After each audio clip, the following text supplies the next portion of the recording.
So you've got an interview coming up and you just are trying to get all of your thoughts together to get prepared for talking about what you want to do and how you want to do it and how this is a fit. So if you're preparing for an interview, today I want to talk to you about how I prepare for an interview, and hopefully you can take some tidbits away from it. My name is JMEarley. I help individuals and teams achieve organizational and personal success. And this is Leadership Matters.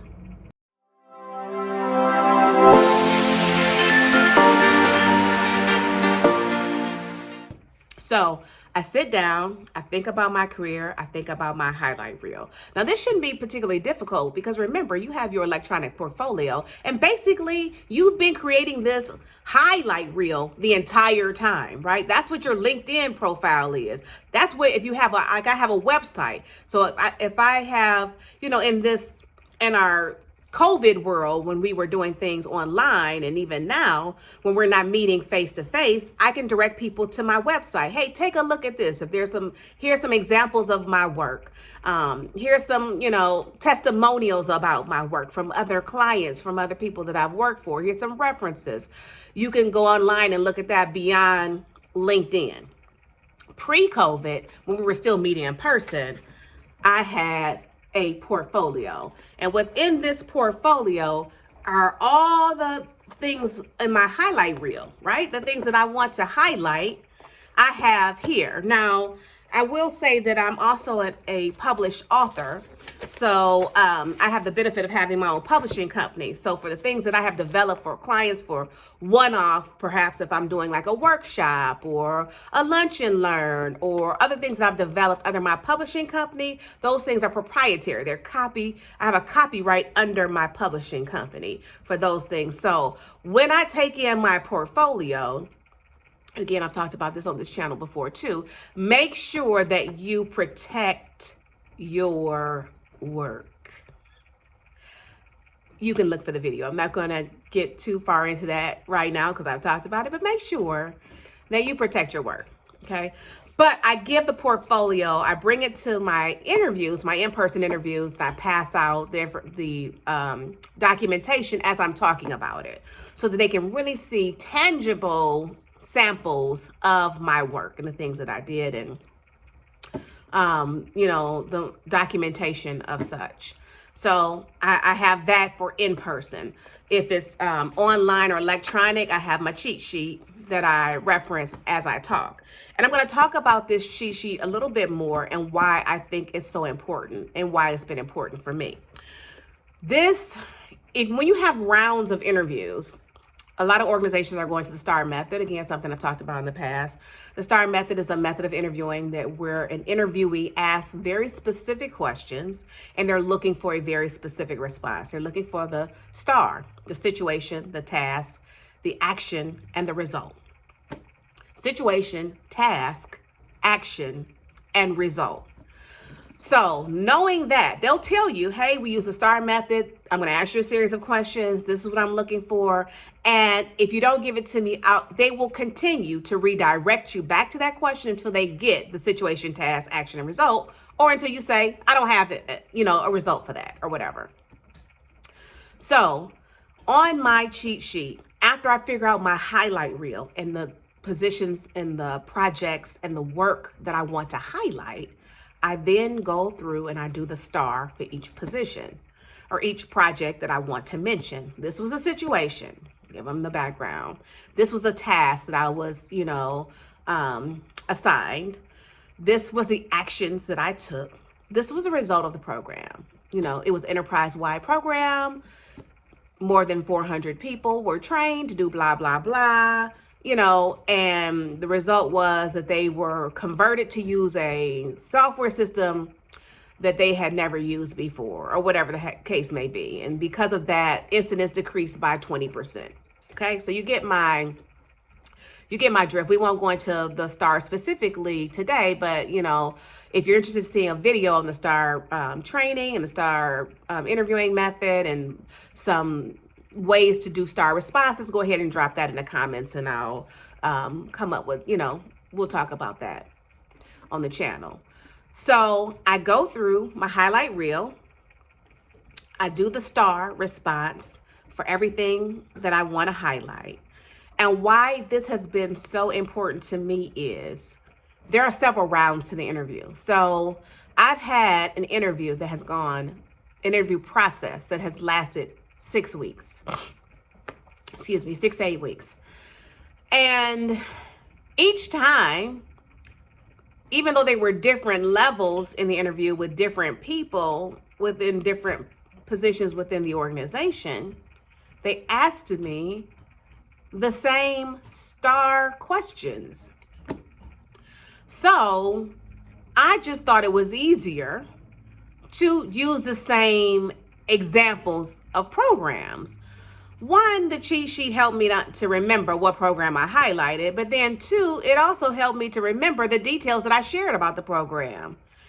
So that, I could, if it was something I wanted to expound on, like say for the first round, I said something, I was like, and I thought about it afterwards, like, oh man, I forgot to say blah, blah, blah. Guess what? I added that to my cheat sheet. So that in the second round, I could say, I mentioned this in the first round when I talked to Mr. Smith, Susie Q, and Ron Johnson.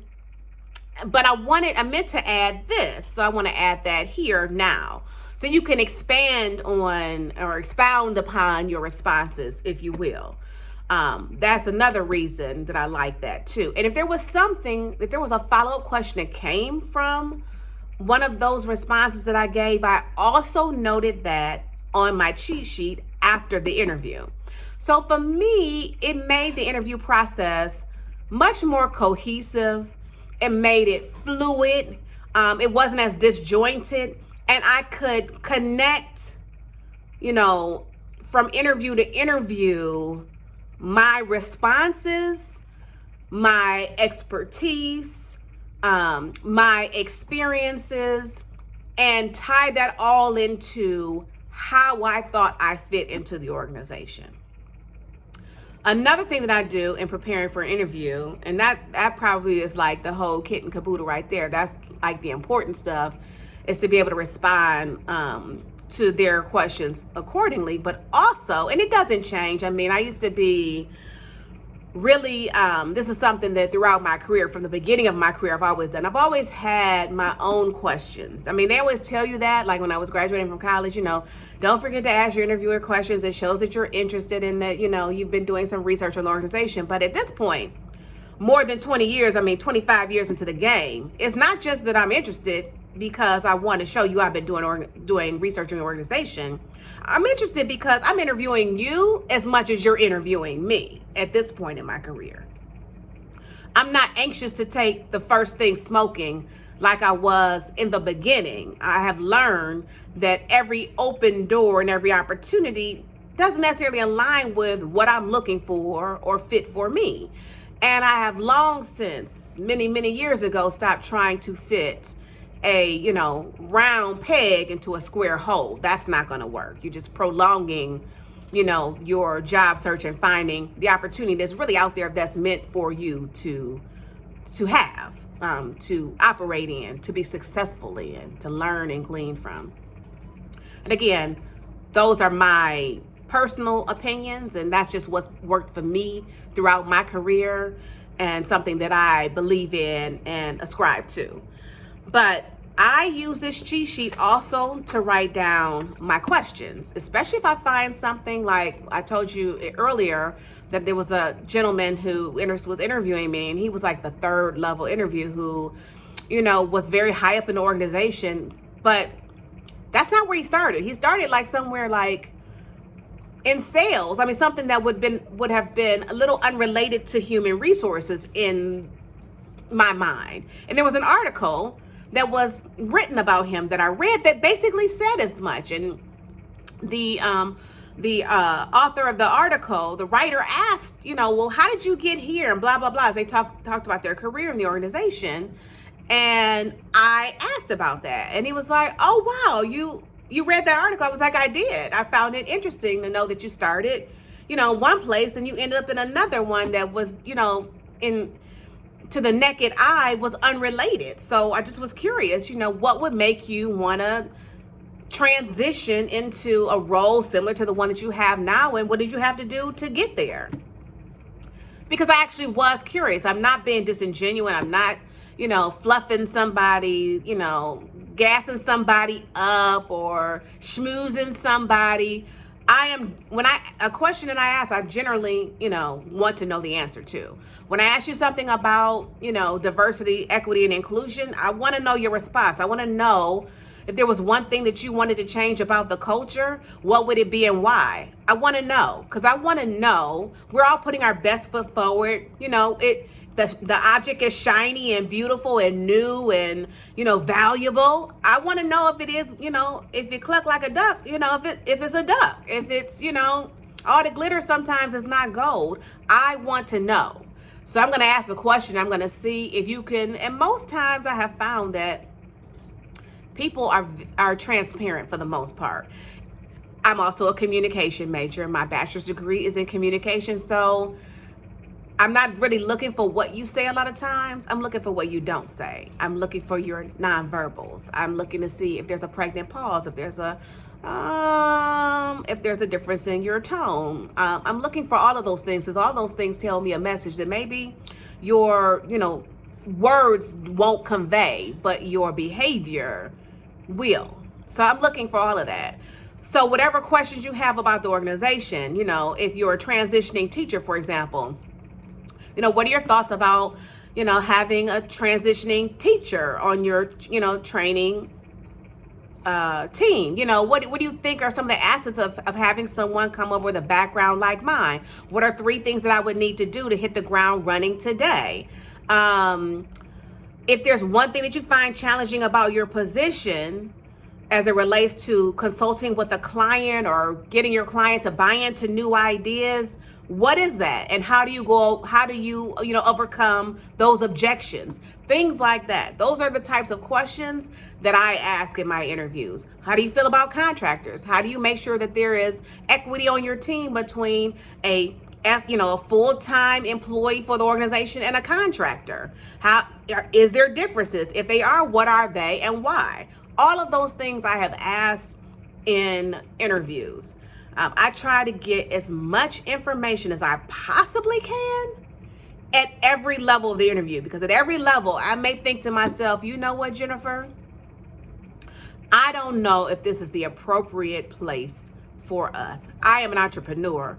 I have my own consulting business. I have done work through my own business where I've been my own manager. I've done my own billable hours. Some organizations have issue with that. Some organizations don't know that I can come back and work under a manager because of the experience that I've had. And I'm okay with that. I'd rather know that up front than get in a position where I'm stymied, where I'm held back, where I'm suffocated, where I cannot evolve and grow because you're threatened by the fact that I have worked with clients one-on-one in the past. So those are the things that I do to prepare for an interview. It's another 2-parter, guys. Hopefully you find this information valuable. Again, if there's something else you want to know, if you want to know about the STAR method or anything else, drop it in the comments.